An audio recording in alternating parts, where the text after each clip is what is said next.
সাল্লাল্লাহু আলাইহি ওয়াসাল্লাম বর্তমান কম্পিউটারাইজ মাহলে এই যুগেও মিডিয়ার জামানাতে হাজার মানুষ যুবক উপস্থিত হয়ে মসজিদে মিলাদুন নবী সাল্লাল্লাহু আলাইহি ওয়াসাল্লাম কায়েম করেছেন। আল্লাহ তাবারক ওয়া তাআলা আপনাদের সবার উপস্থিতিকে কবুল করুন। আজ কোনো সাধারণ জলসা নয়, দাওরায়ে হাদিসের মাদ্রাসা, যেখানে বুখারী শরীফ পর্যন্ত পড়ানো হয়। উলামায়ে কেরাম, মুফতিয়ানে আযম, মুহাদ্দিসিন যেখানে থাকেন, দারুল উলুম কেএস মালদা। মাশাআল্লাহ, আমার পূর্বে অনেক আলোচনা হয়েছে, আপনারা শুনলেন। অল্প কথার জন্য আপনাদের সম্মুখে ঈমান, আকীদা সম্পর্কে আরো কিছু বিষয় আলোচনা করব। দেশের মধ্যে সরকারের একটা বড় অঙ্কের বাজেট থাকে দেশের বিএসএফ, আর্মি, ফৌজদের জন্য, যারা বর্ডারে থাকে তাদের জন্য। কেন? তাদের পিছনে ব্যয় করার কারণেই মানুষ বাড়িতে নিরাপদে ঘুমায়। সেই জন্য বর্ডার সিকিউরিটি ফোর্স যারা হয় তাদের জন্য দেশের মোটা অঙ্কের একটা বাজেট থাকে। ধর্মের ফৌজ যারা, ধর্মের বর্ডার সিকিউরিটি ফোর্স, উলামায়ে কেরাম, হুফাজ কোরআন। সেই জন্য ধার্মিক মানুষদের সব সময়ের জন্য সবচেয়ে মোটা অঙ্কের বাজেট মাদ্রাসা, মসজিদের পিছনে উলামায়ে কেরামদের জন্য রাখতে হবে। কেন? ধর্মের উপরে যত আক্রমণ হবে, আপনার ধর্মের ফোর্স উলামায়ে কেরাম সেটাকে রক্ষা করবে। সুবহানাল্লাহ। সেই জন্য আল্লাহ তাবারক ওয়া তাআলা রাসূল সাল্লাল্লাহু আলাইহি ওয়াসাল্লাম বলেছেন, মান ফারাদা ফি তালাবিল ইলমি ফাহুয়া ফি সাবিলিল্লাহ হাত্তা ইয়ারজিআ। একজন মানুষ, একজন ছেলে, একজন মেয়ে যখন শিক্ষার জন্য বাড়ি ছেড়ে বের হয়, সে আল্লাহ পাকের জিম্মাতে থাকে, খোদার জিম্মাদারিতে থাকে। হাত্তা ইয়ারজিআ, যতক্ষণ পর্যন্ত ইলম শেষ করে বাড়িতে না। উলামায়ে কেরাম, উলামায়ে আযম, দুয়ুফুল্লাহ ওয়া দুয়ুফ রাসূলিল্লাহ, এরা হচ্ছে রাসূল সাল্লাল্লাহু আলাইহি ওয়াসাল্লামের মেহমান এবং খোদার মেহমান। আমরা যেন কোনো সময় এই কথা না ভাবি, আমরা যেন কোনো সময় এই কথা মনে না করি। বিদেশ থেকে উলামায়ে কেরাম আসছেন, তোলাবায়ে কেরাম আসছেন, তারা পড়াশোনা করে আপনার এলাকাতে ফিরে যাচ্ছেন। আমাদের লাভ কি? আরে আপনাদের লাভ হলো এই যে আল্লাহ তাবারক ওয়া তাআলা আপনাদের দস্তরখানকে এত লম্বা করেছেন, দেশ তো দেশ, বিদেশের মেহমান পর্যন্ত আপনার দস্তরখানে বসেছে। সুবহানাল্লাহ, সুবহানাল্লাহ। সেহেতু খবরদার এমন যেন মনে না হয়। আসুন আমরা কিছুক্ষণ আলোচনা করি অন্য সাবজেক্টে, তারপর এই সাবজেক্টে আসছি। ইয়ং জেনারেশন, যুবক, এডুকেটেড, ভালো করে মন দিয়ে। আল্লাহ তাবারক ওয়া তাআলা বলেন, ওয়ান নাজমি ইযা হাওয়া। কসম হলো উজ্জ্বল নক্ষত্রের যখন উপরের দিক থেকে নিচের দিকে অবতরণ করে। এই আয়াত দ্বারা অনেকে ব্যাখ্যা করেছেন, এর দ্বারা তারা খসাকে মোজামা করেছে। কিন্তু কোরআনের একখানা তাফসীরে পাওয়া যায়, তিনি বলেছেন ওয়ান নাজম, কসম উজ্জ্বল নক্ষত্র নূরে মুস্তাফা। ইযা হাওয়া, মেরাজের রাতে যখন তিনি উপর থেকে নিচের দিকে অবতরণ করছে। নাজম কাকে বলে? তো ব্যাখ্যার কিতাবে বলছে আন নাজমু আল আসল। নাজম মানে হচ্ছে আসল, রুট বা জড়। একটা বৃক্ষের শাখা প্রশাখা, ডাল পালা, ফল ফুলকে যদি কেটে দেওয়া হয়, ছিঁড়ে ফেলা হয়, ও গাছ কিন্তু বাঁচবে। কিন্তু একটা গাছের শাখা প্রশাখা, ফল ফুল সবকিছুকে রেখে দিয়ে যদি গাছের জড়কে নড়িয়ে দেওয়া হয়, ও গাছ কিন্তু বাঁচবে না। ও জগৎবাসী, ঈমানি বৃক্ষের জড় হলো মুহাম্মদুর রাসূলুল্লাহ সাল্লাল্লাহু আলাইহি ওয়াসাল্লাম। এই পর্যন্ত আপনাদের জানা। এইবার ফল ফুল ফোটার জন্য, ফল ফলার জন্য, ফসল হওয়ার জন্য অনুকূল পরিবেশ দরকার। সব জমিতে সব রকমের ফল হয় না, সব সময় সব রকমের ফুল ফোটে না। স্প্রিং, বসন্তে লিলি ফুল, সূর্যমুখী ফুল, লিচু, আভোকাডো, এই ফল এবং এই ফুলগুলো বসন্তে ফোটে বা ফলগুলো হয়। সামার, গ্রীষ্মের সময় কামিনী, মুচকুন্ডা, এই সমস্ত ফুলগুলো গ্রীষ্মের সময় ফোটে। তারপরে ফলের দিক দিয়ে আম, ডুমুর, পেঁপে, এগুলো গরমের সময়তেই হয়। ইমানি ফল, ইমানি বীজ কোন জমিনে লাগাতে হবে, এর জন্য কেমন পরিবেশ দরকার।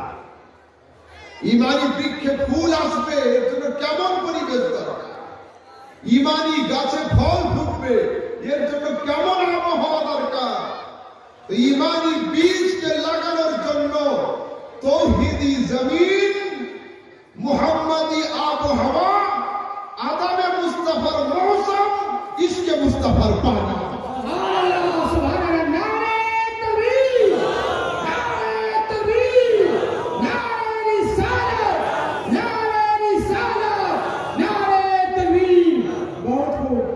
ইমানি বীজ লাগানোর জন্য তৌহিদি জমিন দরকার, মুহাম্মাদি আবহাওয়ার প্রয়োজন, আদবে মুস্তাফার মৌসুম দরকার, ইশকে মুস্তাফার পানি দরকার। এই চারটে জিনিস যদি না থাকে, আপনার ইমানি গাছ তরুতারা হবে না, এতে ফল ফুল ফুটবে না, ইমানি বীজ জ্বলে ছারখার হয়ে। এইবার আসুন, এক হচ্ছে ইলম আর এক হচ্ছে আমল, এক হচ্ছে মুহাব্বত, এক হচ্ছে ইলম। সবসময় বলবে খবরদার, চুপ থেকে না, মুখ খোলো। মুহাব্বত আর আদব বলবে খবরদার, খামোশ, মাকামে আদব, এখানে চুপ থাকতে হবে। ইলম সবসময় মোকাবেলার জন্য সামনে আসবে, আদব সবসময় মানা করবে, মোকাবেলা মুহাব্বতের ক্ষেত্রে হারাম, খবরদার মাথা ঝুঁকিয়ে দেবে না। শয়তান তার ইলম ভিতর থেকে কথা বলছিল, লাম আকুন আসজুদা লিবাশারিন, আমি কোন মানুষকে সিজদা করব না। কেন? খালাকতাহু মিন তিনিন ওয়া খালাকতানি মিন নার, আদমকে সৃষ্টি করেছো মাটি দিয়ে, আমাকে আগুন দিয়ে। এর ইলম ভিতর থেকে গর্বি দিচ্ছিল। আল্লাহ পাক জিজ্ঞেস করছিলেন, ফেরেশতা তোমাদের কি কথা? ফেরেশতারা বলছে, আল্লাহ আদম মাটির হোক বা পানির হোক বা যে জিনিসের হোক, আমরা আদমের দিকে দেখবো না, আমরা তোমার হুকুমের দিকে দেখবো। এইবার আল্লাহ পাক ফেরেশতাদের কাছ থেকে রায় নিচ্ছে, ইবলিসের কাছ থেকে রায় নিচ্ছে। ইবলিস নিজের ইলমে কথা বলছে। আল্লাহ পাক বলেন, ফেরেশতা তোমাদের কি কথা?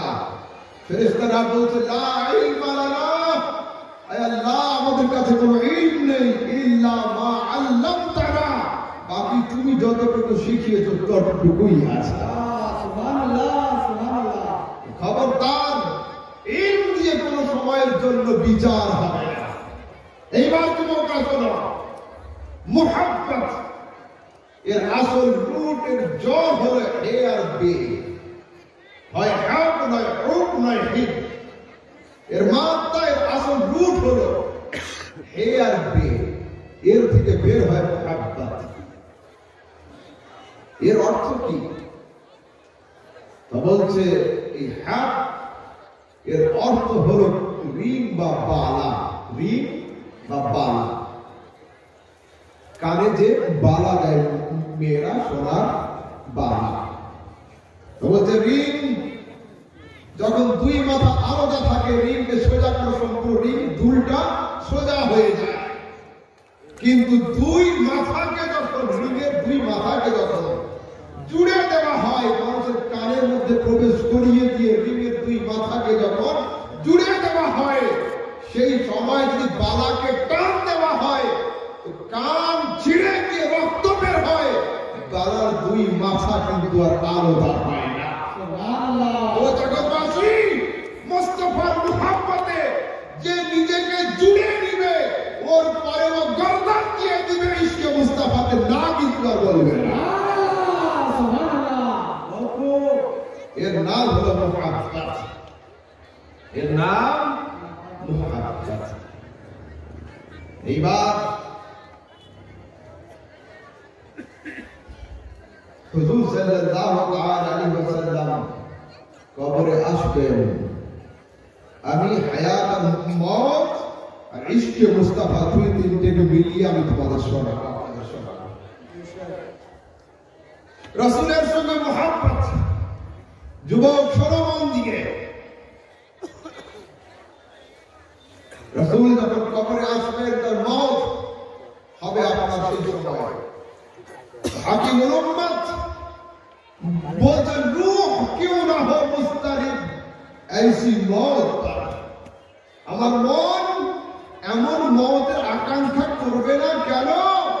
শুনতে हैं कि मर के होगी ज़ियारत रसूल की। আমি শুনছি মরণের পরে মুস্তাফার জিয়ারত হবে। রাসূল যখন কবরে আসবে, আমি হাকিমুল উম্মত কি করব? तो कब्र में जैसे मैं उनको पाऊं, पकड़ के दामन मचल ही जाऊं। जो दिल में रह के छुपे थे मुझसे, आज वो जलवा दिखा रहे हैं। ये मुस्तफा अंतरे থেকে সারা জীবন লুকিয়ে থাকলো, এই মুস্তফা আজ আমার জিয়ারত করাতে কবরে চলে এসেছে। আচ্ছা দেখো, মুস্তফার ইশক যদি কারোর উপর উঠে যায়, মুস্তফার জজবা যদি কারোর উপরে পড়ে, এর অবস্থা কি হয়? Hazrat Abu Yazid al Bistami, মুস্তানদিস আবু ইয়াজিদ ইন্তেকাল করেছেন, ওনাকে কবরে শোয়ানো হয়েছে, দাফনের কাজ কমপ্লিট হয়েছে, চলে এসেছে একজন বুজুর্গ, দেখছেন কাশফের মাধ্যমে আবু ইয়াজিদের কাছে ফেরেশতা এসেছে, জিজ্ঞাসা করছে, মান রাব্বুক, তোর আল্লাহ কে? হযরত আবু ইয়াজিদ জিজ্ঞাসা করছেন, আমাকে সালাম না দিয়ে সরাসরি প্রশ্ন করছো? দুইজন ফেরেশতা কবর থেকে বের হয়েছে, বের হয়ে আবার এসে বলছে, আসসালামু আলাইকুম ওয়া রাহমাতুল্লাহ, মান রাব্বুক, তোমার আল্লাহ কে? আবু ইয়াজিদ জিজ্ঞাসা করছে, আমাকে মুসলমান মনে করে সালাম দিলে না মুসলিম মনে করে? বলছে মুসলমান মনে করে। বলছে যে মুসলমান হয় তাকে তো জিজ্ঞাসা করতে হয়, তোর আল্লাহ কে? এই দুইজন ফিরে গিয়েছে, আল্লাহ ये एक अजीब कैटेगरी बंदा, सलाम ना दिए ताओ प्रश्न करे, सलाम दिए ताओ प्रश्न करे। खुदा उत्तर असते इन्नहु अबू यज़ीद अल-बिस्तामी इन्नहु आशा फी हुब्बी व माता फी हुब्बी व मुतिअ फी कब्रिही कज़ालिक व युबअस यौम अल-क़ियामति कज़ालिक।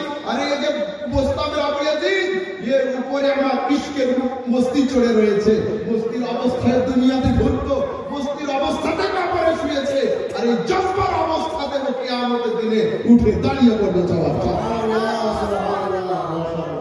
ইশক, মুহাব্বত, আল্লাহ আকবার। ইশকে রাসূল কি রকম? তা বলছেন, না पीना हराम है, ना पिलाना हराम है, पीने के बाद होश में आना हराम है। मुस्तफा मुहब्बत, मुस्तफा के खराब, ना पान कर हराम, ना पान करानो हराम, কিন্তু পান করার পরে হুঁশে ফিরে আসা হারাম। কি ইশকে মুস্তফার চাহ। দেখুন আফিক কাকে বলে, নাম তো আমার আপনার সবার, হযরত শামসুল আইম্মাতুল হালওয়াই বা হালওয়াই। ওনার আব্বা ছিলেন হালওয়া বানানা, ভালো করে শুনুন, ইশক কাকে বলে, মুহাব্বত কাকে বলে, আর ঈমানকে রিনিউ করুন। উনি ওনার আব্বা অসুস্থ হয়ে পড়েছেন, মা একজন ছোট বাচ্চাকে বলছে, বাবু তোমার আব্বা অসুস্থ, তুমি একটু হালুয়া নিয়ে বাজারে যাবে? ছোট বাচ্চা অভাবে সংসার করতে, হ্যাঁ মা যাবো, তুমি করে দাও। হালুয়া নিয়েছে, কিন্তু ছোট বাচ্চা বিক্রি করার তেমন টেকনিক নেই, ছোট ছোট আওয়াজে হালুয়া হালুয়া করছে। হালুয়া অর্ধেকটা বিক্রি করতে পেরেছে, বাকিটা বিক্রি করতে পারে। কিছু হালুয়া ফিরে এসেছে, দ্বিতীয় দিন আবার ওর মা হালুয়া তৈরি করে দিয়েছে, কিন্তু হালুয়া 2 রকম হয়ে গিয়েছে। কত ইমানদার বাচ্চা, বাসি হালুয়া তাজা হালুয়াকে একসঙ্গে করে দেয়নি, আলাদা আলাদা করে সাজিয়ে রেখেছে। আস্তে আস্তে শহরের গলিতে গলিতে কিন্তু হালুয়া, বাচ্চার আওয়াজ শুনে উপর থেকে বড় ছোট ঘুরে নেমে আসছে হালুয়া বাবু। তো আব্বা অসুস্থ হয়ে পড়েছে, তো তোমার আব্বার কাছে তো 1 রকমের হালুয়া থাকতো, তোমার কাছে 2 রকমের হালুয়া কেন? কেন? বলছে গতকাল বিক্রি করতে পারেনি, না বাসি হালুয়া, এটা তাজা হালুয়া। বাবু এর দাম কি? বাসি হালুয়া 2 টাকা, তাজা হালুয়া 1 টাকা। ভালো করে বুঝুন, বাসি হালুয়া 2 টাকা কিলো, তাজা হালুয়া 1 টাকা কিলো। তো গ্রামের বড় লোক বলছে বাবু তোমার আম্মা হয়তো দামটা বলেছে অন্য, তুমি বলছো ভুল। আমার আম্মা শিখেছে তাজা হালুয়া 2 টাকা, বাসি হালুয়া 1 টাকা। এ বাচ্চা বলছে না, আমার মা কোনো দাম শেখায়নি, দাম আমি বলছি, আজও ঠিকই বলছি, বাসি হালুয়া 2 টাকা, তাজা হালুয়া 1 টাকা। বাবু এমন কি করে হয়? তাহলে যেটা গতকাল বাসি হয়েছে, গতকাল আমার নবীর যুগের থেকে একদিন কাছে ছিল, আজকের দিনটা নবীর যুগ থেকে একদিন দূরে। যে নবীর থেকে কাছে হয় ওর দাম বেশি হয়, যে নবীর থেকে দূরে থাকে ওর দাম কম হয়। হালুয়া বাসি হতে পারে, কিন্তু নবীর যুগের থেকে একদিন কাছে ছিল গতকাল, ওই জন্য হালুয়ার দাম বেশি, আজকের একদিন দূরে। আল্লাহ তাবারক ওয়া তাআলা এই বাচ্চার ইশকে, বাচ্চার মুহাব্বতকে এমন কবুল করে নিয়েছে, এই বাচ্চার আসল নাম উলামায়ে কেরাম ভুলে গিয়েছেন। আমার জানা নেই দুনিয়ার তাসাউফের এমন কিতাব নেই যাতে বাচ্চার নাম লেখা থাকে কালা শামসুল আইম্মাতুল হালওয়ানি, আইম্মা ইমামদের সূর্য। সুবহানাল্লাহ, সুবহানাল্লাহ। এর নাম হলো, এর নাম হলো, এর নাম হলো মুহাব্বত। নবীর সঙ্গে মুহাব্বত করলে আপনার অবস্থা কি হবে? হযরত উযাইর আলাইহিস সালাম আল্লাহ তাবারক ওয়া তাআলা নিদর্শন দেখার জন্য বেরিয়েছিলেন, গাধার পিঠে সওয়ার হয়ে। পোটলা ছিল সাথে, কিছু রুটি ছিল, অল্প করে খেজুর ছিল, আর কিছুটা আঙ্গুরের রস ছিল। পোটলা বেঁধে ঘাড়ে নিয়েছেন, নিয়ে গাধার পিঠে উঠে সফর করছেন। রাস্তায় ক্লান্তি, রেস্ট নেওয়ার জন্য গাধাটাকে 10 ফিট দূরে বেঁধে রেখেছেন, পোটলাটা মাথায় দিয়ে শুয়ে পড়েছেন। ঘুম ভেঙেছে, দেখছে সূর্য ডুবো অবস্থা, আসরের সময় পার হচ্ছে। আল্লাহ পাক জিজ্ঞাসা করছেন কাম লাবিস্তা, এখানে কতদিন তুমি ঘুমালে? হযরত উযাইর বলেন লাবিস্তু ইয়াওমান ওয়া বা'দা ইয়াওম, আমি একদিন ঘুমিয়েছি, অর্ধেক দিন ঘুমিয়েছি। আল্লাহ পাক বলেন বাল লাবিস্তা মিআতা আমিন, একদিন নয় 2 দিন, তুমি 100 বছর এখানে ঘুমিয়েছো। সুবহানাল্লাহ, সুবহানাল্লাহ। কতদিন? 100 বছর। কোরআন শোনাচ্ছে, তাড়াতাড়ি করে পুটলি খুলছেন, পোটলা খুলে দেখছেন রুটি যেমন ছিল তেমন আছে, খেজুরগুলো যেমন ছিল তেমন আছে, আঙ্গুরের রস কিছুক্ষণ থাকলে নেশার জিনিস হয়ে যায়, কিন্তু 100 বছর পরেও তেমন আছে। আল্লাহ এই কি করে হয় 100 বছর? আল্লাহ পাক বলেন আনসুর ইলা ইমানিক, পিছনের দিকে তোমার গাধার দিকে তাকাও। হযরত উযাইর আলাইহিস সালাম গাধার দিকে তাকিয়ে দেখছেন, গাধা নেই, গাধার মাংস নেই, গাধার চামড়া নেই, গাধা কঙ্কাল হয়ে পড়ে রয়েছে। আল্লাহ পাক বলেন হা হা হলো উযাইর, বলছে হ্যাঁ আল্লাহ 100 বছর না হলে গাধা এই অবস্থা হয় কি করে? কিন্তু আমার প্রশ্ন হলো এই প্রাণ বিশিষ্ট গাধা নষ্ট হয়ে গেল, ধ্বংস হয়ে গেল, নিষ্প্রাণ রুটি কি করে ঠিক থাকলো? নিষ্প্রাণ আঙ্গুরের রস কি করে ঠিক থাকলো? নিষ্প্রাণ খেজুরগুলো কি করে থাকলো? আখের তাসাউফ স্পিরিচুয়াল ম্যাটার নিজের কথা বলে। সুফিয়ায়ে কেরাম বলছেন আরে গাধার অবস্থা দেখো, নিষ্প্রাণ রুটির অবস্থা দেখো। নিষ্প্রাণ রুটিটা উযাইরের মাথার সঙ্গে লেগেছিল, উযাইরের চেহারার নিচে ছিল। গাধা প্রাণওয়ালা ছিল, কিন্তু উযাইরের থেকে 10 ফিট দূরে ছিল।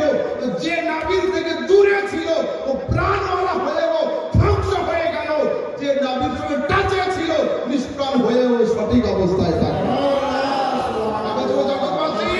যদি তোমরা মুস্তাফার মুহাব্বতে নিজের প্রাণ দিয়ে দাও, তোমরা মরার পরেও জিন্দাবাদ থাকবে, নবীর থেকে দূরে থাকবে জিন্দাবাদ হয়েও মুর্দাবাদ হয়ে যাবে। সেই জন্য তোমাদেরকে থাকতে হবে নবীর সাথে।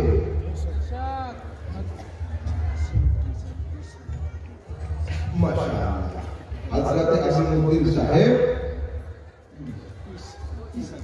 30,000 টাকা দান করেছেন। এই কুতুবগণের আল্লাহ তাবারক ওয়া তাআলা তার দান কবুল করেন। আমিন আমিন। মাশাআল্লাহ মাশাআল্লাহ। এই বাত দেখুন, হযরত বেদম ওয়ারসি তার আগে একজন শায়ের লিখছেন হুজুর সাল্লাল্লাহু अलैहि वसल्लम के কথা, जलवा दिखा के यार ने दीवाना कर दिया, जलवा दिखा के यार ने दीवाना कर दिया, खुद शम्मा बन गए हैं मुझे बरना कर दिया। मुस्तफा নিজের নুরানি চেহারা দেখে আমাকে পাগল করে দিয়েছে। এবার হযরত বেদম ওয়ারসি উনি হযরত বিলাল রাদিয়াল্লাহু তাআলা আনহুর কাইফিয়ত বর্ণনা করছেন। হযরত বিলাল যখন আযান দিতেন, যখন বলতেন আশহাদু আন্না মুহাম্মাদার রাসূলুল্লাহ, সঙ্গে সঙ্গে বিলালের দুই চোখ মুস্তাফা নুরানি চেহারাকে দর্শন করত। সুবহানাল্লাহ। কিন্তু হুজুর ইন্তেকাল করার পরে বিলাল আশহাদু আন্না মুহাম্মাদার রাসূলুল্লাহ আগে আর যেতে পারে না। যখন বলে সঙ্গে সঙ্গে চোখ তাকায় মুস্তাফার জালওয়া চোখের সামনে নেই। जलवा दिखा के यार ने दीवाना कर दिया, खुद शम्मा बन गए हैं मुझे परवाना कर दिया। हजरत बिलालेर এই অবস্থাকে, এই कैफियतকে बेदम वारसी लिखছেন, क्यों आंख मिलाई थी, क्यों आग लगाई थी, अब रुख को छुपा बैठे करके मुझे दीवाना। জিয়ারত করিয়েছিলে বা কেন? আর এখন মুখের উপরে পর্দা দিয়ে চিরনিদ্রায় কবরে চলে গেলে আমাকে পাগল করে দিয়ে। दुनिया में जब तुमने मुझे अपना बनाया है, महकर ने भी कह देना ये है मेरा दीवाना। सुभान अल्लाह सुभान अल्लाह। दुनिया আমাকে মেনেই নিয়েছো, তো কিয়ামতের দিনে একবার বলে দিও ये হচ্ছে আমারই ভক্ত, আমারই গোলাম। হে আশিকানে রাসূল, হে যুবক শোনো, তোমরা মুস্তাফার সঙ্গে মহব্বত করছো, এই মানুষের আসিকতার হাদিসে তোমাদের জন্য আমার রাসূল কি বলে গিয়েছেন ভালো করে শোনো মন দিয়ে। দোকান যায় যাক, মকান যায় যাক, বিল্ডিং যায় যাক, ইশকে মুস্তাফা যেন তোমাদের হাত থেকে সরে না যায়। শোনো এইবার বেশক বেশক। عن انس ان رجلا سال النبي صلى الله عليه وسلم عن الساعه قال متى الساعه قال ماذا أعددت لها قال لا شيء إلا إني أحب الله ورسوله فقال أنت مع من أحببت। ये हदीस मुस्नद अहमद बिन हंबल এর মধ্যে, ये हदीस বুখারীর মধ্যে, আবু দাউদ এর মধ্যে, ইবনে হিব্বান এর মধ্যে, ইমাম বুখারীর আরেক কিতাব আল আদাব আল মুফরাদ এর মধ্যে হযরত আনাস ইবনে মালিক থেকে হাদীস বর্ণিত সিহাসুতের সহিহ হাদীস। একজন লোক জিজ্ঞেস করতে, হুজুর কিয়ামত কখন হবে? রাসূল বলেন মাযা আদাদতা লাহা, কিয়ামতের জন্য কি প্রস্তুতি আছে? মাধ্যমিক পরীক্ষার ডেট তো জানছো, মুখস্থ কিছু করেছো? বলতে লা শাইআ, হুজুর আমার কাছে কিছুই সম্বল নেই, কিন্তু আমি খোদা এবং খোদার মুস্তাফার সাথে মহব্বত করে থাকি। ওয়াহ ওয়াহ, বহুত খুব, সুবহানাল্লাহ। আল্লাহ রাসূল বলেন ঠিক আছে, ভয় করো না, আনতা মা'মান আহবাব, তুমি যার সঙ্গে মহব্বত করবে কিয়ামতের দিনে তুমি তার সঙ্গেই থাকবে। ওয়াহ সুবহানাল্লাহ। সিহাসুতের হাদিস শোনাচ্ছি যুবক, আশিক হও, ইশকে মুস্তাফাতে নিজেকে কুরবান করে দিয়ে দাও। শোনো এবার আবার হাদিস শোনো, এই হাদিস বুখারী মুসলিমের হাদিস। عن انس بن مالك ان رجلا سال النبي متى الساعه يا رسول الله قال ماذا اعددت لها قال اعددت لها من كثير صلاه ولا صوم ولا صدقه ولكني احب الله ورسوله। সরাসরি হাদিসে আমার কাছে না বেশি নামাজ, না বেশি রোজা, না বেশি সাদকা রয়েছে, কিন্তু আমি খোদা এবং মুস্তাফার সঙ্গে মহব্বত করে থাকি। রাসূল বলছেন আনতা মা'মান আহবাব, তুমি যার সঙ্গে মহব্বত করো কিয়ামতের দিনে তুমি তার সঙ্গেই থাকবে। এইবার শুনুন, রাসূলের দরবারে একজন সাহাবীকে আনা হয়েছে। লোক তাকে হেমার বলতে, গাধা বলতে, লোক তাকে গাধা বলতে, ভাষা ইউলাক্কাব বিহিমার, তার উপাধি হলো গাধা এসেছে। এর কাজ কি ছিল? সবসময় জন্য রাসূল সাল্লাল্লাহু আলাইহি ওয়াসাল্লামের মাইন্ড ফ্রেশ করানোর কাজ ছিল। সারাদিন দয়ার রাসূল সবার কথা, দুঃখ, কষ্ট, সমস্যা শুনতে মাঝে মাঝে মেজাজে মুস্তাফার উপরে বোঝা হয়ে যেত। সারাদিন কোনো ফয়সালা করছে, মাঝে মাঝে ও পাশে বসে হুজুর সাল্লাল্লাহু আলাইহি ওয়াসাল্লামকে চুপটা শুনিয়ে দিত। হুজুর সাল্লাল্লাহু আলাইহি ওয়াসাল্লাম একটু মুচকি হেসে নিতেন, রিল্যাক্স হয়ে যেত। এই লোকটা এর উপরে মদ পান করার কি ছিল। একদিন এই লোকটা গুনার অপরাধে রাসূলের দরবারে হাজির করানো হয়েছে। এর উপরে দৌড়া মারা হুকুম হয়েছে, চাবুক মারা। মদ পান করলে চাবুক মারা। আবার একবার ধরা পড়েছে। 2-3 বার হওয়ার পরে দ্বিতীয়বার ধরা পড়লো তো সাহাবা কেরামগণ তার লানত করেছেন, খোদা করে লানত করেন। সঙ্গে সঙ্গে রাসূল সাল্লাল্লাহু আলাইহি ওয়াসাল্লাম বলেন, লা তালআনুহু, খবরদার লানত করো না, গুনাহগার হতে পারে। ইন্নাহু ইউহিব্বুল্লাহ ওয়া রাসূলুহু, গুনাহগার অবশ্যই কিন্তু মুস্তাফার সঙ্গে মহব্বত করে থাকে। সুবহানাল্লাহ, আল্লাহু আকবার। এইবার আসুন এক হাদিস শোনাই। হাদিস তাফসীর ইবনে কাসিরের মধ্যে এই হাদিস ইবনে হাজার আসকালানিও বর্ণনা করেছেন। এই হাদিস মিশকাতুশ শরীফের মধ্যে আছে। মুহাম্মদ রাসূল সাল্লাল্লাহু আলাইহি ওয়াসাল্লাম শুনুন, একদিন রাসূল সাল্লাল্লাহু আলাইহি ওয়াসাল্লাম জিজ্ঞাসা করছেন, আইয়ুল খালক আ'জাবু ইলাইকুম ঈমানান। সাহাবায়ে কেরামদেরকে বসে জিজ্ঞাসা করছেন, তোমরা বলো তো দেখি আশ্চর্য রকম ঈমান কাদের? আশ্চর্য রকমের ঈমান কাদের? এইবার আসলে রাসূল আপনাদের জিকির আসছে যুবক, তোমাদের জিকির আসছে হাদিসের মধ্যে 1400 বছর আগে মুস্তাফা আমাদের সম্পর্কে বলেছেন। সাহাবায়ে কেরাম জিজ্ঞাসা করতে, ইয়া রাসূলুল্লাহ, আল মালায়েকা, ফেরেশতাদের ঈমান আশ্চর্য রকম। আল্লাহ রাসূল বলছেন, ওয়া মা লাহুম ওয়া হুম ইনদা রাব্বিহিম, ফেরেশতাদের ঈমান আশ্চর্য রকম হবে কেন? তারা তো খোদার সান্নিধ্যে থাকে।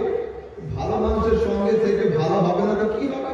যারা খোদার সান্নিধ্যে থাকে তাদের ঈমান আশ্চর্য রকমের নয়। আচ্ছা, আলু ফান্নাবিয়্যুন, যদি ফেরেশতাদের ঈমান আশ্চর্য রকমের না হয় তাহলে আম্বিয়ায়ে কেরামরা নবীদের ঈমানটা আশ্চর্য রকমের হবে। আল্লাহ রাসূল বলছেন, ওয়া মা লাহুম লা ইউমিনুন ওয়াল ওয়াহী ইউনজিল আলাইহিম, নবীদের ঈমান আশ্চর্য রকম হবে কি করে? তারা তো খোদার প্রেরিত দূত, তাদের উপরে তো ওহী অবতীর্ণ হয়, তারা তো খোদার বাঁধনের মধ্যেই আছে। আচ্ছা, এইবার সাহাবায়ে কেরামদের কালু ফানাহনু ইয়া রাসূলুল্লাহ, তার মিষ্টি আমরা হব, আমরা ঈমানদার।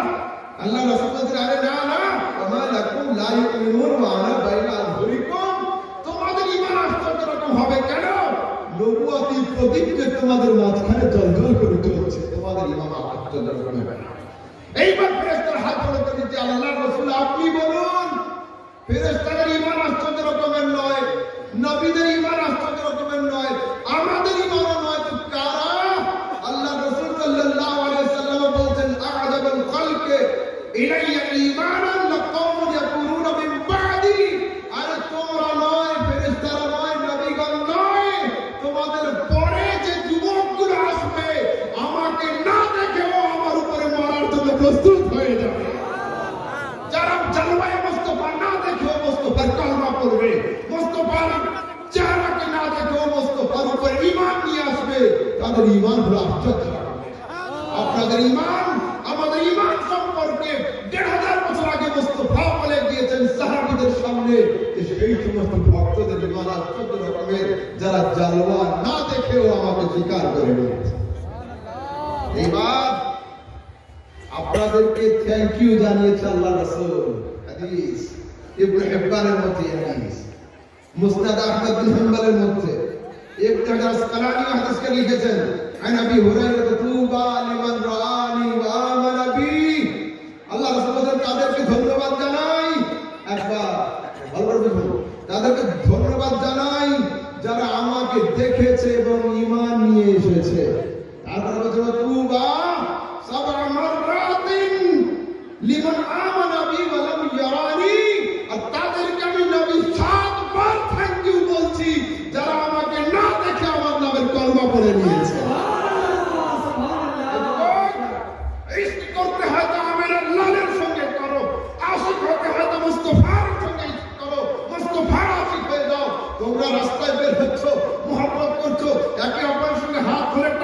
যাচ্ছো?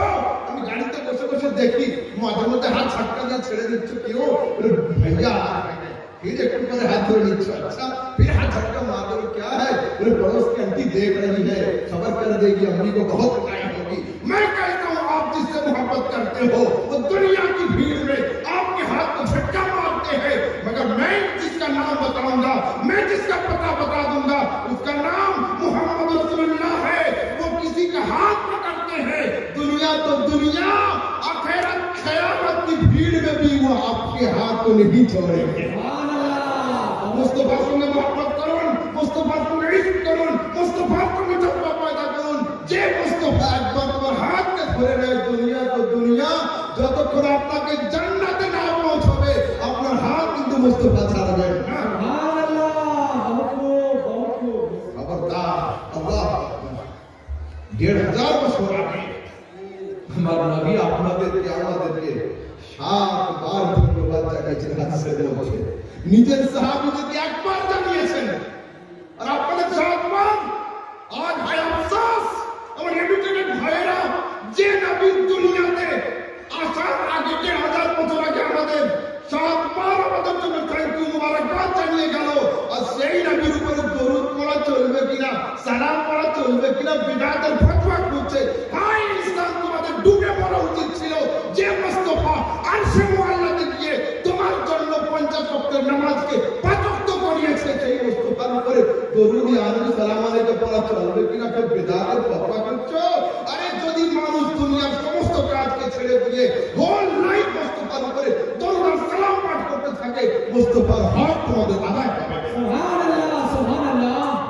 আমার রাসূল সাল্লাল্লাহু আলাইহি ওয়াসাল্লাম আল্লাহর দরবারে গিয়েছেন আপনাদের জন্য, আল্লাহর সঙ্গে কথোপকথন করেছেন, আপনাদের জন্য আল্লাহ পাকের থেকে শাফাআতের হুকুম নিয়েছেন, আপনাদের জন্য এক এক শাফাআতে 70,000 হতভাগাকে জান্নাতে পৌঁছবেন, আপনাদের জন্য খোদার সঙ্গে কথা বলেছেন, আপনাদের জন্য আলা হযরত ইমাম আহমদ সাহেব মুস্তাফা तेरा जाना हमारे लिए, तेरा आना हमारे लिए, तेरा गुफ्तगू करना हमारे लिए, तेरी बातें करना हमारे लिए। तो मुस्तफा हम गुलामों की तरफ से पेश करते हैं जमीन और ज़मा तुम्हारे लिए, मकीन और मका तुम्हारे लिए, बने दो जहां तुम्हारे लिए, हम आए यहाँ तुम्हारे लिए, उठे भी वहां तुम्हारे लिए।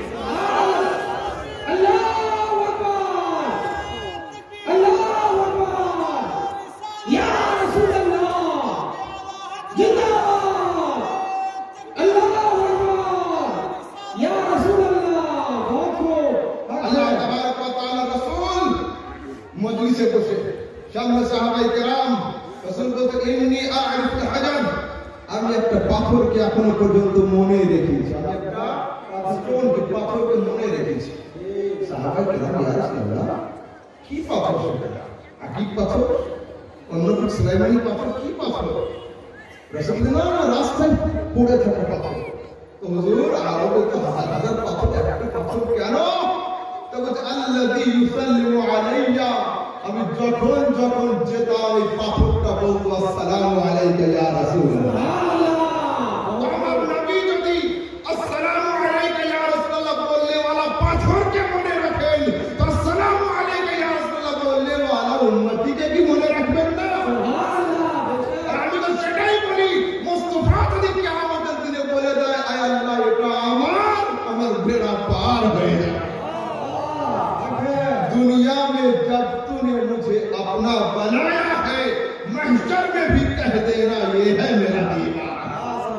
दुनियाते যখন তুমি আমাকে আমার বলে মেনে নিয়েছো, কিয়ামতের দিনে একবার খোদার সামনে বলে দিও এটা আমার বেটা পার।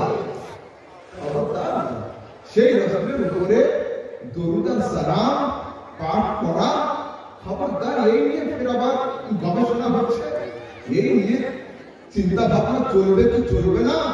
খবরদার হে যুবক, রাসূল সাল্লাল্লাহু আলাইহি ওয়াসাল্লামের দরুদ সালাম দিয়ে খবরদার থাকবেন। আমি আর এই সাবজেক্টকে লম্বা করতে চাইছি না। হলো হযরত ইমাম ইকবাল লিখছেন, तमाशा तो देखो कि दोज़ख की आतिश लगाए खुदा बुझाए उसका। जो क़यामतेर दिने अल्लाह तबारक व तआला आগুন জ্বলবে খোদার হুকুমে ইনডাইরেক্টলি মুস্তাফা কিয়ামতের আগুনকে নিভিয়ে দেবেন। আর ইমাম আহলে সুন্নাত ওয়াল জামাতের মুজাদ্দিদ লিখছেন वल्लाह क्या जहन्नम अब भी न सर्द होगा। रो रो के मुस्तफा ने दरिया बहा दिए हैं। अल्लाह जहन्नम आगना কতক্ষণ জ্বলবে মুস্তাফা को কান্না করতে করতে দরিয়া বইয়ে দিয়েছে।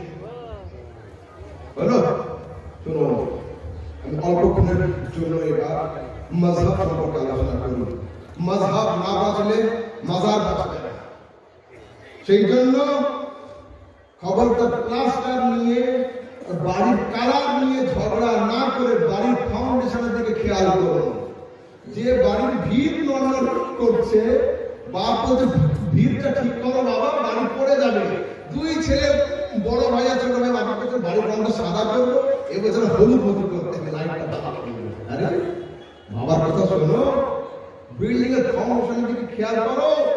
তো সুন্নিয়ত এই সুন্নিয়তের আকীদার দিকে আগে খেয়াল করুন। মাযহাব না বাঁচলে মাজার বাঁচবে। হক কথা বলতে শিখুন। আল কাইলু আল ওয়াহিদু আলাল হক হুয়াল জামাআহ। সত্য কথা বলতে যদি একাই দাঁড়াতে হয় দাঁড়িয়ে যান, সত্য কথা বলুন, টেনশন নেবেন না, খোদাও আপনার সাথে মুস্তাফাও আপনার সাথে। সুবহানাল্লাহ বেশক সত্য কথা বলতে মাযহাব মানলে क्या আমি এই সম্পর্কে অনেক ডিটেইলে আমি যাব না।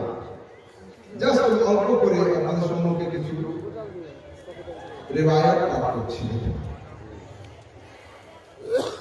আগে আমি কোরআনের আয়াত আল্লাহ তাবারক ওয়া তাআলা কোরআনে থেকে বলছেন ইয়াউমা নাযরু কুল্লু উনাসিন বিইমামিহিম the day when I shall call everybody with their leaders। আমি কিয়ামতের দিনে প্রত্যেক মানুষকে ডাকবো তার ইমামের সময়। এই আয়াতের ব্যাখ্যাতে গিয়ে বিশ্ববিখ্যাত মুফাসসির আল্লামা ইসমাঈল হাক্কি তাফসীর রুহুল বায়ানের মধ্যে লিখছেন যে আল্লাহ তাবারক ওয়া তাআলা হানাফিগণকে ডাকবেন ইমামে আযম আবু হানিফার সঙ্গে, শাফিগণকে ডাকবেন ইমামে শাফির সঙ্গে, মালিকিগণকে ডাকবেন ইমাম মালিকের সঙ্গে, হাম্বলিগণকে ডাকবেন ইমাম আহমদ হাম্বলের সঙ্গে। ये भारत, पाकिस्तान, अफगानिस्तान, चाइना, बांग्लादेश, एशियार समस्त कंट्री गुलो और सारा विश्व 80% मुस्लिम হলো হানাফি। আপনার টেনশন নেবেন না যে আমরা হানাফি না, 80% মুসলিম সারা বিশ্বের হানাফি। কেন? আরো তো ইমাম থাকেন সবাই, এত হানাফি কেন বলছি আসলে আমার ইয়ং জেনারেশন কিছু ভাই এমনি ভাই ফেকা না ফাঁকা ইলমে ফিক আছে বলছে ফেকা না ফাঁকা এতে কিছুই থাকে না। খবরদার এক যে কনস্টিটিউশন একটা হচ্ছে ল, ভারতের সংবিধান একটা ভলিউমে ভারতের সংবিধান কিন্তু কটা ধারা আছে বলতে ব্যাস অন্য সংবিধান কনস্টিটিউশন অফ ইন্ডিয়া। কিন্তু একটা লয়ারের বাড়ি দাও এতগুলো ভলিউম লাইব্রেরি ভর্তি হয়ে আছে। সুপ্রিম কোর্টের জজের বাড়ি যান 1000-1500 জিজ্ঞাসা করতে স্যার এটা কেন 307টা না কটা ধারা কনস্টিটিউশনে গেছে যথেষ্ট ছিল না, ওর মধ্যে সবকিছু পাওয়া যাবে না। ওটার নাম কনস্টিটিউশন, এটার নাম ল। ইসলামের কনস্টিটিউশন বুক দুটো, কোরআন আর সুন্নাহ, কোরআন আর হাদিস। কিন্তু ইসলামের ল বুক অগণিত। আজ পর্যন্ত ভারতের সুপ্রিম কোর্টে মুসলিমদের যখন ফয়সালা হয় সেখানে বুখারী চলে না, মুসলিম চলে না, তিরমিজি আবু দাউদ চলে না, কোন তাফসীরের কিতাব চলে না, কোন হাদিসের কিতাব চলে না। হানাফিগণ সন্তুষ্ট হও ভারতের সুপ্রিম কোর্টে আজও যখন ফয়সালা হয় তোমাদের আমাদের মত কিতাব হিদায়াত অথবা আলমগীর থেকে ফয়সালা করা হয়। সুবহানাল্লাহ। তোমরা কেন মনে মনে নানা হতো সব আহলে হাদিস হয়ে গেল না, তোমাদের মাথা আল্লাহ পাক এখনো উঁচু করে রেখেছে। আল্লাহ পাক ভারতের সুপ্রিম কোর্টে তোমাদের কিতাব দিয়ে ফয়সালা করাচ্ছে, এর থেকে বড় সম্মান আর কি নেবে? তোমাদের আবু হানিফা কে? আমাদের আবু হানিফা কে? চলো लोग फेंका कि আছেন ফিকা ফিকা সরাসরি কোরআন শরীফের মধ্যে পারা নম্বর 11 সূরা তওবা আয়াত নম্বর 122 খুলে দেখুন সেখানে ফিক শব্দের মাত্রা পাওয়া যায়। তারপরে এবার হাদিস শরীফের মধ্যে আসুন এই হাদিস বুখারী মুসলিম তিরমিজি ইবনে মাজাহ এতগুলো সিহাসিত্তার কিতাবের মধ্যে আল্লাহ তাবারক ওয়া তাআলা রাসূল সাল্লাল্লাহু আলাইহি ওয়াসাল্লামের হাদিস আছে যে আল্লাহ পাক যার সঙ্গে ভালো চান তাকে ফিকা দান করেন, তাকে দ্বীনের জ্ঞান দান করেন, ইফাক্কিহুহু ফিদ্দীন, সরাসরি ফিকা দান। আর আল্লাহ রাসূল হাদিসে বলেন ফাকিহুল ওয়াহিদ আশাদ্দু আলা শাইতান মিন আলফি আবিদ। একজন ফিকা তত্ত্ববিদ আলেমকে গোমরাহ করতে শয়তানের ইবলিস শয়তানের কতটা সময় লাগে? তবে 1000 প্লেন নামাজি মানুষকে গোমরাহ করতে যতক্ষণ সময় লাগে একজন ফকি আলেমকে পথভ্রষ্ট করতে শয়তানের তার থেকে বেশি সময় লাগে। আল্লাহু আকবার, আল্লাহু আকবার, ইয়া রাসূলুল্লাহ জিন্দাবাদ, দারুল জিন্দাবাদ, আল্লাহু আকবার, ইয়া রাসূলুল্লাহ। সাগরে মুক্তা আছে কে না জানে? সাগর থেকেই মুক্তা আনা হয়। মুক্তা কোনো জিন ভূতে উঠিয়ে আনে না, আমার আপনার মতো মানুষকে উঠিয়ে আনে। এখন আগামীকাল যদি আপনি কোনো সমুদ্রে গিয়ে কোনো সাগরে গিয়ে ঝাঁপ দিয়ে দেন, ডুবুরি তো আমার মতোই মানুষ, আমি মুক্তা তুলে আনবো। আপনার কাছে তো 40 সেকেন্ডের দম, আধ ঘন্টা পরে আমি ব্যারেল হয়ে ভেসে উঠবেন, মুক্তা আর আনা হবে কেন? তো আপনার মতোই মানুষ হয়ে যাচ্ছে। এর উত্তর কি হবে? ও যখন যায় সরকারি ব্যবস্থাপনাতে যায়, ওর পিঠে একটা অক্সিজেনের সিলিন্ডার থাকে, তার নাকের ভিতরে পাইপ লাগানো থাকে, ওই নিয়ে 1 ঘন্টা 1.5 ঘন্টা 2 ঘন্টা 5 ঘন্টা সমুদ্রের অতলের দিকে যায়, গিয়ে সেইখান থেকে মুক্তা নিয়ে আসে। পৃথিবীর second largest Ocean of the world, পৃথিবীর দ্বিতীয় বৃহত্তম মহাসাগর হচ্ছে আটলান্টিক মহাসাগর। এই আটলান্টিক মহাসাগরের আয়তন 106.4 মিলিয়ন বর্গ কিলোমিটার। এই আটলান্টিক মহাসাগরের গভীরতা কতটা? 27,480 ফুট হচ্ছে আটলান্টিক মহাসাগরের গভীরতা। বড় বড় সায়েন্টিস্ট পর্যন্ত আটলান্টিক মহাসাগরের গভীরতা নির্ণয় করে দিয়েছে 27,480 ফিট। কিন্তু কোরআন কোন সমুদ্র? হযরত মাওলানা আলী বলেন ইন্নাল কোরআনা বাহরুন লা ইউদরাকু কারুহু। কোরআন এমন এক অতল সমুদ্র যার গভীরতা নির্ণয় করা যায় না। সুবহানাল্লাহ। আটলান্টিক মহাসাগরের মতো বড় সমুদ্রের গভীরতা নির্ণয় করা যায়। সেই সমুদ্রে আপনি ঝাঁপ দিতে চাচ্ছেন না কেন? তিমির হামলা হতে পারে কেন? ওতে কুমিরের হামলা হতে পারে কেন? মাছের লোকমা হয়ে যেতে পারেন আপনি। যে সমুদ্রের গভীরতা আপনার জানা, সেই সমুদ্রে আপনি যদি পাড়ি দিতে রাজি না হন, আপনি যেই কোরআন নামের অতল সমুদ্রে পাড়ি দিতে যাচ্ছেন, এর গভীরতা জানা নেই। আল্লাহ পাক বলতেন যদি আটলান্টিক মহাসাগরে যাও তিমির হামলা হবে। আর আমার কোরআনের কাছে যদি বা ফকি না হয়ে আসো, ইউদিল্লু বিহি কাসীরা ওয়া ইয়াহদি বিহি কাসীরা, কোরআন পড়বে গোমরাহ হবে, পথভ্রষ্ট হবে। কিন্তু আমি তো কোরআনের মুক্তা চাই, আমি চাই কোরআনের কাছ থেকে মুক্তা নেব। আমাদের জন্য সহজ উপায় কি? নিজে সমুদ্রে গিয়ে মুক্তা না খুঁজতে গিয়ে স্বর্ণকারের দোকানে গিয়ে 10,000 টাকা দিয়ে মুক্তা কিনে নেওয়া আমার জন্য সেফ। ও জগৎবাসী, কোরআন নামের অতল সমুদ্রে আমি গিয়ে মুক্তা আনতে পারবো না, হযরতরা গিয়ে পারবেন না, কিন্তু কোরআনে ডুব দেওয়ার জন্য ডুবুরি দরকার। কোরআন নামের অতল সমুদ্রে ডুব দিয়ে যিনি মুক্তা এনেছেন, সেই বড় ডুবুরির নাম হলো ইমাম আযম আবু হানিফা।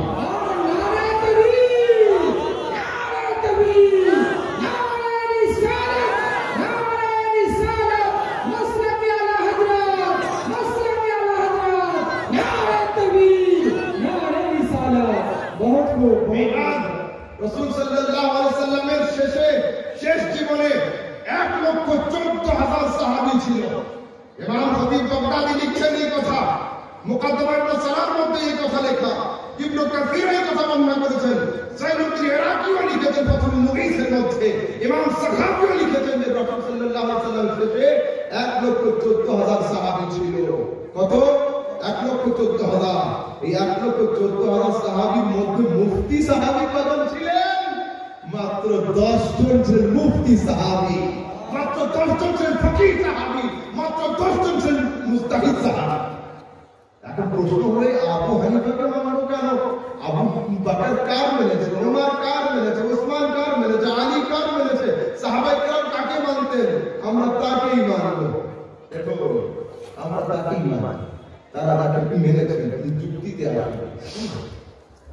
ভালো করে বুঝবেন, পুকুর আছে আপনাদের এখানে, আশেপাশে পুকুর বা নদী, নদীর ধারে জমি আছে, জমি চাষ হয়। যে জমিটা নদীর পরে 5 প্লট বা পুকুরের পরে ডোবার পরে 5 প্লট আছে, সেই জমিতে যখন পানি দেওয়ার প্রয়োজন হয়, সেচ করার প্রয়োজন হয়, ওই পাইপ লাগাতে হয় না, সরাসরি মেশিনকে পুকুরের ধারে বসিয়ে দেওয়া হয়, একটা পাইপ পুকুরে লাগানো হয়, জমির দিকে পাইপ দেওয়ার প্রয়োজন হয় না, কারণ মেশিন 20 ফুট দূরে পানি ফেলে দেবে সরাসরি আপনার জমিতে। কিন্তু আপনার জমি যদি 5 বিঘা পরে হয়, 100 বিঘা পরে হয়, তখন এই মেশিনের মুখ থেকে পাইপ লাগাতে হয়, ডেলিভারি লাগাতে হয়, আপনার জমি পর্যন্ত পানি নিয়ে যাওয়া। তো আবু বকর সিদ্দিক কাকে মানবে, উমর কাকে মানবে? এই জন্য আবু বকর, উমর, উসমান, আলী, তালহা, জুবায়ের, বেলাল তারা মুস্তাফাই সাগরের চারিদিকে বসবাস করত। সামনে ছিল মুস্তাফাই সমুদ্র, যখন যখন মশলা জিজ্ঞাসা করার প্রয়োজন হয়েছে সরাসরি কেউ ইয়া রাসূলুল্লাহ ওযু কি করে করব, রাসূল পানি নিয়ে যায় এইভাবে খাও, হুজুর নামাজ কি করে পড়বো, সাল্লু কামা রাআইতুমুনি উসাল্লি, যেমন আমি করছি তেমন পড়ো। তাদের যখনই প্রয়োজন হয়েছে সরাসরি নবীর কাছে জিজ্ঞাসা করেছে। কিন্তু আমাদের জমি 1,500 বছর দূরে, তা আমরা মুস্তাফাই পানি তো চাই, তো মুস্তাফাই পানি আমাদের পর্যন্ত আসার জন্য কখনো আবু বকরের পাইপ, উমরের পাইপ, উসমানের পাইপ, সাহাবীর পাইপ, তাবেঈর পাইপ, তাবেঈর পাইপ, আবু হানিফার পাইপ আমাদের কাছে দ্বীনে মুস্তাফাকে পৌঁছে দিয়েছে। সুবহানাল্লাহ। এগুলো অবস্থার তাগিদে, যুগের কারণে, অন্যথায় এই কথা নয় যে আমি ওনাদেরকে মানি না, আবু হানিফা রাহমাতুল্লাহ আলাইহি মানেন। শুনুন, আমাদের আবু হানিফা কে ছিলেন, আমাদের ইমাম কে ছিলেন? ইমাম আহমদ আবু হানিফা রাহমাতুল্লাহ আলাইহির উস্তাদ ছিলেন। তো উনি 100 খানা হাদিস ইমাম আহমদ এবং আবু হানিফা শিখিয়েছেন। কতগুলো? 100 হাদিস। একদিন ইমাম আহমদ সাহেব আবু হানিফা বসে আছেন, একটা লোক এসে বলল এই মশলা কি, এই মশলা কি, এই মশলা কি। ইমাম আহমদ বলছেন কে? মুহাদ্দিস ইমাম আবু হানিফা উস্তাদ। ইমাম সাহেব বলছেন হুজুর যদি হুকুম দেন আমি উত্তরটা দিয়ে দিই। তো বলছেন বলো আবু হানিফা। এই সমস্ত প্রশ্নের উত্তর দিয়েছেন। ওনার শিক্ষক ইমাম আহমদ যুগে বিখ্যাত মুহাদ্দিস বলছেন আবু হানিফা তুমি কি করে উত্তর দিলে, কোন হাদিস থেকে? তবে যে হাদিসগুলো আপনি আমাকে পড়িয়েছিলেন এটা সেই হাদিস থেকে। তো ইমাম আহমদ বলছেন ইয়া মাশারাল ফুকাহা, উনি বলছেন ইয়া আবু হানিফা হাদাসতুকা মিআত হাদিস, হাদাসতুকা ফি মিআতি ইয়াউমিন ওয়া তুহাদ্দিসুনি বিহা ফি ইয়াউমিন ওয়াহিদিন। আমি তোমাকে 100 খানা হাদিস 100 দিনে শিখিয়েছিলাম, তুমি 100 খানা হাদিস আমাকে একদিনে শুনিয়ে দিলে। ইয়া মাশারাল ফুকাহা আনতুমুল আতিব্বা ওয়া নাহরুসু বিয়াদিনা ওয়া আনতুম আখাযতুম বিকিলাত তারফাইন। শুনে রাখো আবু হানিফা, তোমরাই হলে এমবিবিএস, আমরা মুহাদ্দিসগণ হলাম ওষুধ বিক্রেতা। আপনি যখন বডি চেকআপ করাতে যান এমবিবিএস এর ঘরে, কি থাকে তার সামনে টেবিলের উপরে? সাদা 2-4টে পেজ, একটা পেন, বাস, আর কিছু নয়। আর প্রেসক্রিপশন নিয়ে যখন ফার্মেসিতে আসছে ওষুধ কিনতে, 1000 ওষুধ নিয়ে বসে আছে। বড় ডাক্তার কে? উনি না ইনি? যিনি ঘরে আছেন সাদা পেন আর খাতা নিয়ে, উনি এমবিবিএস। ওষুধ যার কাছে আছে ও কিন্তু এমবিবিএস নয়। তো আবু হানিফা রাহমাতুল্লাহ আলাইহি বলে হাদিস কই? আরে শুনুন, আপনি যেগুলো ওষুধের নাম দেখে দেখে পড়েন, এমবিবিএস ওষুধের নামগুলো মগজে লুকিয়ে রেখেছে, মগজে ডাউনলোড করে রেখেছে। তো তুমি যে হাদিসগুলো খাতাতে লিখে রাখো, আবু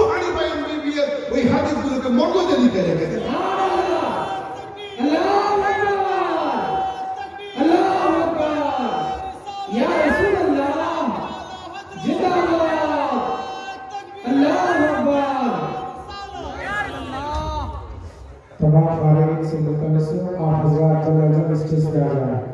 जामिया हाज़ा के तमाम फारिगीन से मुतलस हूं, आप हजरात जल्द स्टेज पे आ जाएं। এই বাত শুনুন, ইমাম আযম আবু হানিফা আমাদের ইমাম, আপনাদের ইমাম, দুনিয়ার 80% মুসলমানের ইমাম সম্পর্কে আল্লাহ পাক রাসূল বলেছেন, লাউ কানা ইলমু বিসুরাইয়া, যদি ইলম সুরাইয়া নামের উঁচু নক্ষত্রে থাকে, পারস্যের অধিবাসী সেই ইমানকে সুরাইয়া নামক নক্ষত্র থেকে নামিয়ে দিবে। দুনিয়ার মুহাদ্দিসিনে কেরাম এই হাদিসের ব্যাখ্যা করে বলেছেন, ইসলামের চারজন ইমাম আবু হানিফা, শাফি, মালিক, আহমদ বিন হাম্বল, এই চারজনের মধ্যে একমাত্র আবু হানিফার দাদা ছিলেন পারস্যের অধিবাসী। আল্লাহু আকবার। এইবার আসুন একটা বড় প্রশ্ন। এই প্রশ্ন আমাকে জিজ্ঞাসা করা হয়েছিল কুমারগঞ্জ মাদ্রাসায়। এই এলাকায় মুফতি সাহেব জানতে চেয়েছিলেন, ইমাম আযম আবু হানিফা রাহমাতুল্লাহ আলাইহি কি কোন সাহাবীকে দেখেছেন? হ্যাঁ, আলহামদুলিল্লাহ, সুন্নিরা সন্তুষ্ট হও, মনে মনে হাসো। চারজন ইমামের মধ্যে আল্লাহ পাক শুধু তোমাদের ভাগ্যে এমন ইমাম রেখেছেন আবু হানিফা, যিনি সাহাবীদের পর্যন্ত জিয়ারত করেছেন। সুবহানাল্লাহ, সুবহানাল্লাহ। আল্লাহ তাবারক ওয়া তাআলা রাসূল এই হাদিস ইমাম শৌকানি লিখছেন। তারপরে হাদিসকে ফতোয়া আল হাদিসিয়ার মধ্যে, আর এই হাদিস তিরমিজি শরীফের মধ্যে হাদিস নম্বর 3858, ইমাম জালালউদ্দিন সুয়ুতি আল জামিআ সগীরের মধ্যে 9848 নম্বর হাদিস। আল্লাহ তাবারক ওয়া তাআলা রাসূল বলেন, লা তামাসসুন নার মুসলিমান রাআনি আও রাআমান রাআনি, আল্লাহ তাবারক ওয়া তাআলা জাহান্নামের আগুন তাকে স্পর্শ করবে না যে মানুষটা আমাকে দর্শন করলো বা আমাকে দেখনেওয়ালা সাহাবীকে দর্শন করলো। ইমাম আযম আবু হানিফা সাহাবীকে দর্শন করেছেন। মুস্তাফার হাদিস অনুযায়ী আবু হানিফার উপরে জাহান্নামের আগুন হারাম হয়ে গেছে। সুবহানাল্লাহ। এমন ইমাম পাওয়া সত্ত্বেও আবার আপনি চাইছেন অন্য জায়গায় যাবেন, কিন্তু দেখছেন কিনা? আবু নুআইম ইসফাহানি মুসনাদ ইমাম আবু হানিফা এই গ্রন্থের 176 পৃষ্ঠার মধ্যে মানাকিবুল ইমাম আযম হাদিসের এই কিতাবের প্রথম খণ্ড 25 পৃষ্ঠার মধ্যে ইমাম আবু হানিফা থেকে তিনি বলেন, قال الامام ابو حنيفه رايت انس بن مالك قائما يصلي। ইমাম আবু হানিফা বলছেন, আমি হযরত আনাস ইবনে মালিক রাসূলের সাহাবীকে দাঁড়িয়ে দাঁড়িয়ে নামাজ পড়া অবস্থায় জিয়ারত করেছি। আল্লাহ। ইমাম আযম আবু হানিফা নবীর সাহাবীকে দেখেছেন।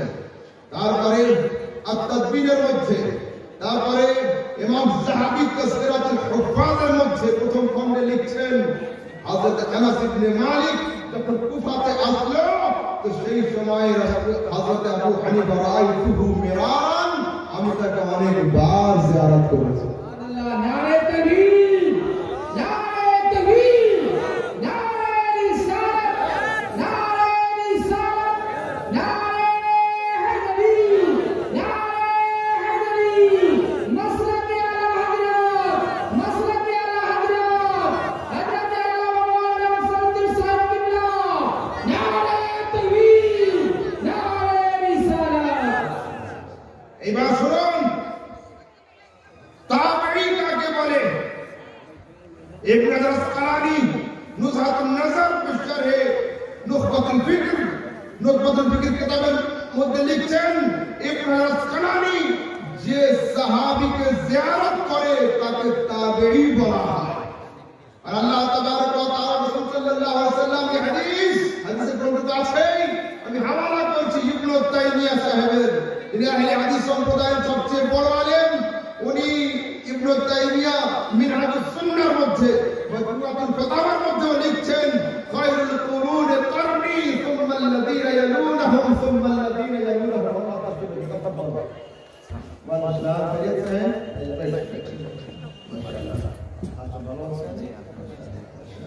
হলো কি লিখছেন?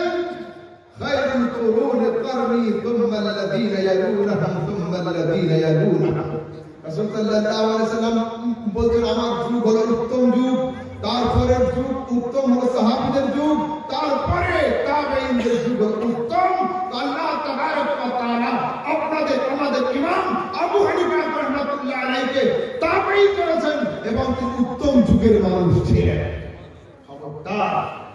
ইমাম আযম আবু হানিফার মাযহাব ছেড়ে চলে যাওয়ার চেষ্টা করবেন না। পৃথিবীর দ্বিতীয় ইমাম ইমাম শাফি রাহমাতুল্লাহ আলাইহি লিখছেন, মান আরাদা আইয়াতা মান আরাদা ইয়াতাফাক্কারা ফিল ইলম ফাওয়া ইয়ালু আবি হানিফা। যদি কেউ চায় দুনিয়ার পূর্ব থেকে নিয়ে পশ্চিম পর্যন্ত ইলমে ফিকহাতে মাহির হবে, সে হচ্ছে আবু হানিফার আওলাদ হতে হবে, আবু হানিফার বেটা হতে হবে, অন্যথা ইলমে ফিকহ সে সহজে বুঝতে পারবে না। আমি এই পর্যন্ত শেষ করছি। আল্লাহ তাবারক ওয়া তাআলা আপনাদেরকে হেফাজত করেন। আরে যুবক, খবরদার তোমরা কারো প্ররোচনাতে পড়ে, কারো কথাতে পড়ে, টেলিভিশন মাল্টিমিডিয়াকে দেখে নিজের ছুরি দিয়ে নিজের ঈমানকে জবাই করো না। যে আকীদার উপরে দাঁড়িয়ে আছে দণ্ডায়মান হয়ে থাকো। আমি আজও বলে যাচ্ছি, ভারতের হিমালয়কে যদি সরানো সম্ভব হয় হবে, আকায়েদে আহলে সুন্নাতকে নড়ানো সম্ভব হবে না। আলহামদুলিল্লাহ, এই মাযহাব ভারতের হিমালয় পর্বতের থেকে মজবুত। তোমরা আপন জায়গায় থাকো, মসজিদে থাকো, জজবার সঙ্গে থাকো, প্রেমের সঙ্গে থাকো, ইশকে মুস্তাফার উপরে দাঁড়িয়ে দাঁড়িয়ে থাকো। যদি কোনো জায়গায় একটা বাতাসা ফেলে দেওয়া হয় হাজার হাজার মানুষের মাঝখানে, পিঁপড়েকে খবর দেওয়া লাগবে না, অটোমেটিক্যালি চলে আসবে। পিঁপড়ে এই কথা ভাববে না যে কার পায়ের তলে পড়বো কি হবে। কেন? মিষ্টির সঙ্গে পিঁপড়ের অরিজিনাল প্রেম রয়েছে সেই কারণে। হে আশিকানে রাসূল, তোমরা তোমাদের জজবা, তোমাদের মহব্বতকে 100% করে রাখো। যখনই মুস্তাফার নাম হবে, ডান নয়, বাম নয়, আগে নয়, পিছে নয়, কে আছে কে বললে কথা নয়, মুখ দিয়ে বলো সাল্লাল্লাহু আলাইহি ওয়াসাল্লাম, আর আঙ্গুল দিয়ে চুমা দিয়ে না। কেন? তুমি আশিকে রাসূল, তুমি মুহিব্বে রাসূল। আল্লাহ তাবারক ওয়া তাআলা রাসূল সাল্লাল্লাহু আলাইহি ওয়াসাল্লাম বলছেন, যে ব্যক্তি আমার নাম শুনলো আর আমার উপরে দরুদ পড়লো না, ওই লোকটার নাম হলো কৃপণ বা কিপটে। বাস, ওয়া আখিরু দাওয়ানা আলহামদুলিল্লাহি রাব্বিল আলামিন। আসসালামু